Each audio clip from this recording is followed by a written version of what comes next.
Hi అండి. నేను మీ మహేష్‌ని. Today మనం ఫీమేల్స్‌లో గూడా హెయిర్ లాస్ గురించి తెలుసుకుందాం. ఆడవాళ్ళలో గూడా చాలా వరకు ఈ ఏరియాలో పలచబడిపోవడం, ప్లస్ ఇక్కడ పలచబడిపోవడం, ఈ ఏరియా ఫ్రంట్ గూడా చాలా పలచబడిపోవడం మనం ఆడవాళ్ళలో చూస్తూ ఉంటాం. దీనికి మెయిన్ కొన్ని రీజన్స్ ఉన్నాయి. ఆ రీజన్స్ ఏంటో మనం ఈరోజు తెలుసుకుందాం. ఫస్ట్ రీజన్ వచ్చేసి ఆడవాళ్ళలో హెయిర్ ఎక్కువగా పలచబడడానికి రీజన్ ఏంటంటే డి విటమిన్. ఈ డి విటమిన్ తగ్గినప్పుడు కూడా మనకు హెయిర్ లాస్ అనేది చాలా ఎక్కువగా అవుతుంది. దీంతో పాటు ఇంకొకటి మెయిన్ రీజన్ ఏంటంటే ఐరన్ డెఫిషియన్సీ. ఈ ఐరన్ డెఫిషియన్సీ కూడా ఆడవాళ్ళలో ఎక్కువ తగ్గినప్పుడు ఏమవుతుందంటే బాడీలో ఉన్న బ్లడ్ క్వాంటిటీ తగ్గిపోతుంది. ఈ బ్లడ్ క్వాంటిటీ తగ్గిపోయినప్పుడు ఏమవుతుంది, బ్లడ్ మినిమం ఆడవాళ్ళలో 12 ఉండాలండి.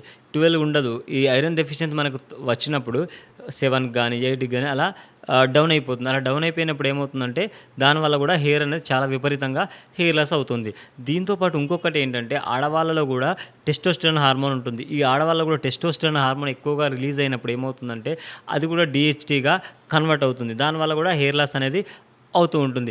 దాంతోపాటు ఈ టెస్టోస్టెరాన్ హార్మోన్ ఎక్కువ రిలీజ్ అయినప్పుడు ఆడవాళ్ళు పీసీఓసీ, పీసీఓడి అలాంటి హెల్త్ ఇష్యూ ప్రాబ్లమ్స్ కూడా వస్తాయి.